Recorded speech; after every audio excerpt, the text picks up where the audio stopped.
Oh hi, I didn't see you there. My name is Bliss Foster. Today we are answering your fashion questions. We have a lot of really excellent fashion questions, and we're going to be answering them one by one. The fashion questions, you and me, let's go. What is your favorite material to wear? Mine is wool and mohair. Wool and mohair are really good choices. Wool is kind of a miracle textile. If you haven't had a lot of experience with wool stuff, you should start getting some things that are made of wool. I feel like the reputation that wool specifically mohair is also really awesome. I just know more about wool. Shouts out mohair. I feel like wool gets a really bad reputation for being like itchy and really insufferable to wear. It's not. There's a few different treatments of wool, a specific way that like the wool yarn can be that makes them very itchy, but there's a lot of wool stuff that you could wear against bare skin and it would be fine. If you are in fact a bear. Because bare skin is bears. Okay. Hey Jeremy, could you just cut that part out? I don't feel like that joke was very funny. Psych! Hi folks, it's me, Bliss, editing this video. Please join my Patreon so that I can afford a video editor named Jeremy. This content is free, and if you feel like you just get $3 worth of value out of this stuff, I ask that you please support it. Back to it. Yeah, but for me personally, I feel like nothing beats cashmere. I only have 2 garments that are made of cashmere, and I'm obsessed with them. Cashmere is so soft and warm and wonderful that it makes you give better hugs. If we could cut that one out also, I'm sorry, I'm really struggling with the improv jokes today. But yeah, I mean, I guess this isn't specifically what you're asking, but if I could encourage everyone out there to go experiment with more different kinds of textiles, that's a really nice like end goal that sort of encourages you to buy better clothes, is to look into more varied and different and interesting textiles. Like if you're saying, I want to go look into neoprene and wool and mohair and silk, that's probably going to keep you far away from Zara and Shein. So that's always a good thing. Go find some interesting textiles for your next purchase. I can't see myself in Raf or Rick Owens' outfit. Is it my fucked up mind or is it plausible? You're okay, bro. There's nothing wrong with you. You're good. That's fine. If something is not really your aesthetic, then that's totally cool. One thing that I would encourage you to do is to go actually try on stuff by designers that you like, or really even designers that you don't like. I honestly liked Rick Owens from the first time that I saw his work, but I didn't think immediately like, oh, I could wear this stuff. That's for me. I actually spent years saying that Rick Owens doesn't really work for my own wardrobe. And then I found a bunch of stuff by Rick that I really like.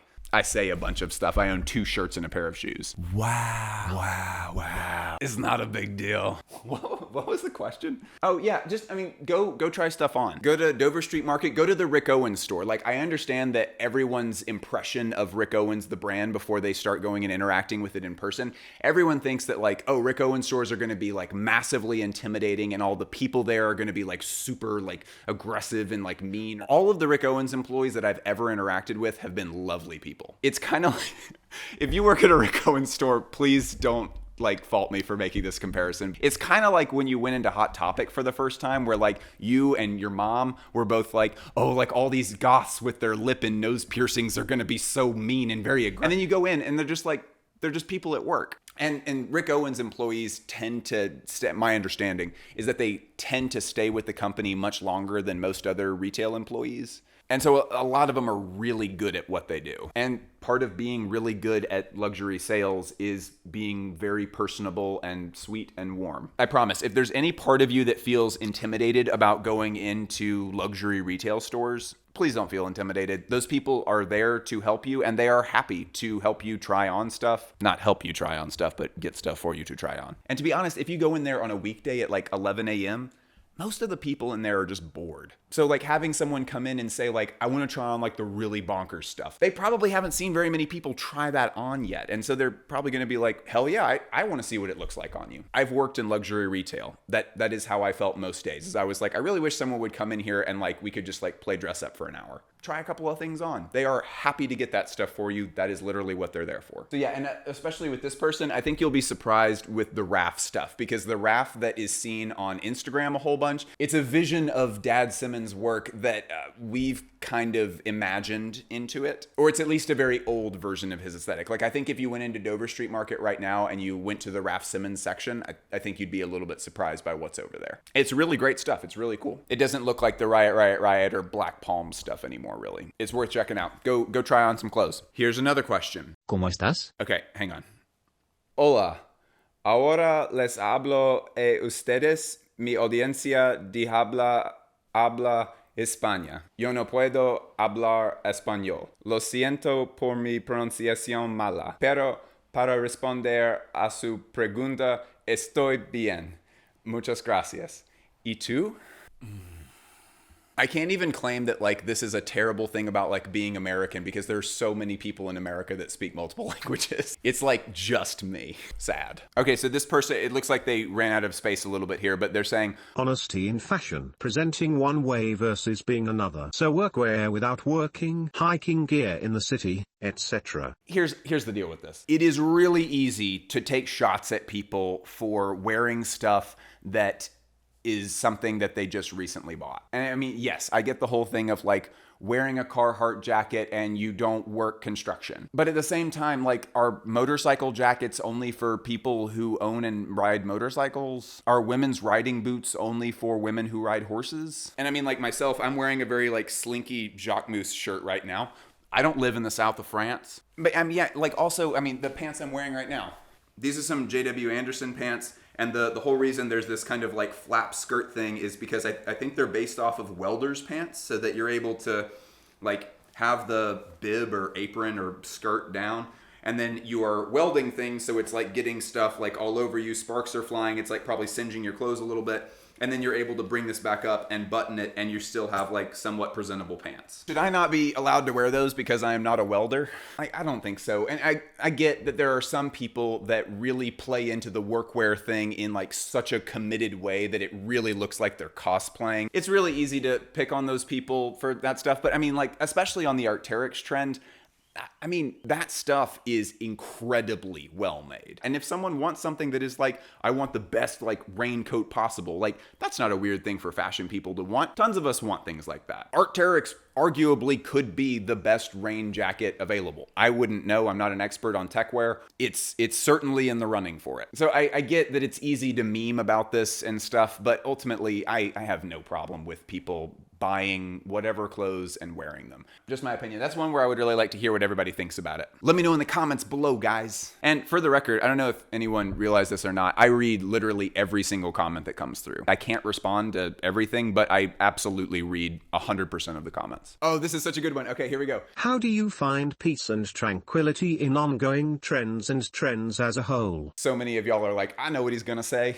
You need to cut trends out of your life. I'm gonna assume that if you are watching this video, you are invested enough in fashion that you have no use for trends in your life at all. Time for a tirade. Do you know what purpose trends originally had in fashion? Initially, trends were thought of, and this is like in the 80s and the 70s and stuff. Trends were very much thought of as a way to just get someone in and out the door who did not care about fashion. Retail employees would bring someone in like a really nice New York boutique or something, and they would be like, hey, so I'm just like coming to see like what new stock you guys have. And they're like, okay, cool. And then they would like pick out a shirt, the customer would, and be like, oh, like, how do you feel about this? And the sales associate would say something like, I don't really feel like that's for you. It's kind of trendy. That means that really what they're saying is, I would give that to like a banker who came in here and said, I'm going to a party with my wife and I just need something. Please get me out of the store as fast as possible. I still think of trends in that way. Trends are poison. Not only is it like a super wasteful way of thinking about things where it's like, I'm just going to like have this thing for a year and then I'm going to get rid of it. I don't know. You all are so smart about this stuff. You are so invested in learning about fashion and about like really digging into this stuff and not just making it a little like just cutesy side thing for you. Like I've talked to so many of you who are so passionate about this stuff the way that I am. You should be actively avoiding participating in trends, actively avoiding information about trends, like anything that's like 6 hot tips for spring. Fuck that stuff. You are way too cool for that kind of thing. Love yourself. Fuck trends. I also have a video about finding your personal style on a budget, and we talk about like finding peace with your wardrobe a lot. And I also have a video about fashion FOMO. And there was a link somewhere on the screen just now to click for one of those, so go do that right now. Or keep watching this, I don't know. What's your opinion on male clutch bags? Let me answer your question with my own question. Do you mean what's my opinion on clutch bags? Here's my deal, and I'm not trying to roast you. I feel like we are now fully past this thing of calling it like man bags. I think they're just bags. I love purses. Hang on. This is my purse. It is by Miu Miu. I am obsessed with this thing. I love it so much. I saw it a very long time ago. It was way too expensive. I found it like 2 years later at the Prada outlet, because you can find both Miu Miu and Prada at some Prada outlets. This is one of my favorite objects that I own. I wear this thing out in public all the time. And if I'm out there acting like I'm doing something weird by carrying that purse, that sort of affects other people's impression of whether or not, of how they should think about it. If you're the person wearing the bag, you get to kind of set the tone for what that bag is in the environment that you're in, because you're the one that brought it into the environment. Are we getting too theoretical here? I don't care. Here we go. Now, some people are just gonna be dicks no matter what. Like if you've hung out with the same group of friends for like 5 years, and then one day you show up like with a regular canvas tote bag or whatever, and they've never seen you carry a bag before, someone's probably gonna be like, "Nice purse, dickhead." Because that's just unfortunately how some friend groups are. My friends and I are not really into like roasting each other. That's not really how we've ever been. So like no one was like that, but it was definitely like when I started showing up with like bags and like super weird clothes when I first got into fashion, it was kind of weird. So maybe someone will like toast you for it, or someone will like say something, but then you just wear something else weird the next time everyone's hanging out. And then probably there will be more smart ass comments.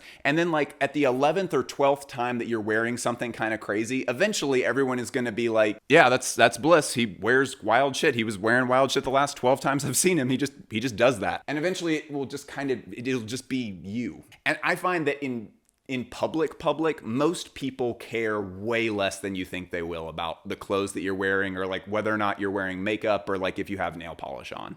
I think most people are just so like focused on what they themselves are doing that it just doesn't end up being a big deal for most people. So yeah, and then on the topic of clutches, I actually have a clutch in mind that I really want really badly. It's beautiful and I would carry it all the time, and because it doesn't have a strap on it, I would lose it so fast. But it's also by Bottega Veneta, and there's almost no way that I'm ever going to be able to afford it. I also really, if we're just talking about bags for a second, have you ever seen pictures of Mary-Kate Olsen's Kelly bag? So she has a Hermes Kelly bag. It's one of the most like desirable it bags of all time, right? Very expensive bag, especially on the resale market. Most people who own a Kelly bag are so cautious with it. And she has just beat hers to shit. And it's so beautiful. It looks so good. I want so badly, I want a toasted Hermes bag that I can just carry around everywhere and carry everything in. I also want a Rick Owens mega duffel. I don't even know what I would put in that, but I want one so badly. Okay, enough bags. We gotta move on. How to deal with being interested in fashion when you have very little money. Okay, here's the deal. No one should confuse an interest in fashion with an addiction to spending money. There are lots of people that I have met and spoken to, usually through my time working in luxury retail. They buy a lot of luxury fashion items, and they are honestly extremely boring people, and their closets are really boring, and just everything about they just love spending lots of money. You should not be looking at those situations as enviable people. I've been into fashion for about 10 years, and for the first maybe 5 or 6 years of that interest, I had next to no discretionary income. I spent most of that time learning online on like fashion forums and like getting involved in communities so that I could learn more stuff, constantly hunting for deals, but nothing was ever cheap enough for me to be able to buy, listening to podcasts, reading books, watching documentaries. I was just very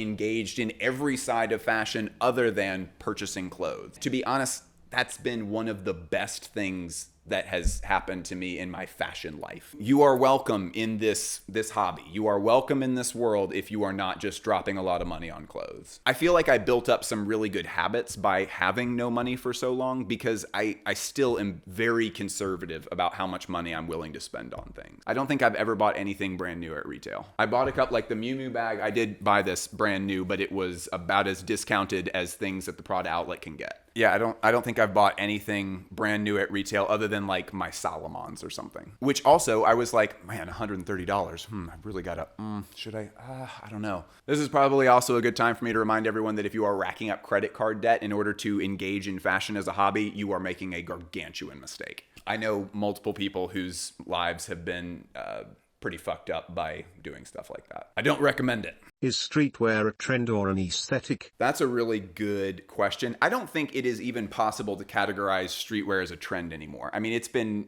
I think streetwear has been mainstream at least for 10 years, and it's been around for, what, 30 years now? I feel like it's just sort of a category of fashion now, like formal wear or prep. I'm vaping between cuts. I'm removing the smoke that's getting in front of the camera. That's another one where I want to hear what everybody else thinks about it as well.